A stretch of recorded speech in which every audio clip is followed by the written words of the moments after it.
ठराव झाला की दारू बंद झाली पाहिजे. त्याच्यानंतर आपण निवेदन इथं पाठवलं, सरपंच घेऊन आले असतील.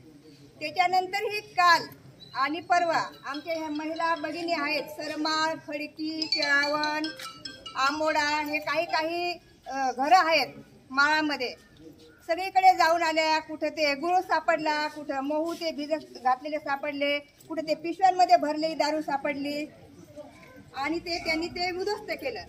याच्यामध्ये येण्याचं कारण काय की आपल्या महिलांचे संसार बरेचसे उद्ध्वस्त झालेले आहेत.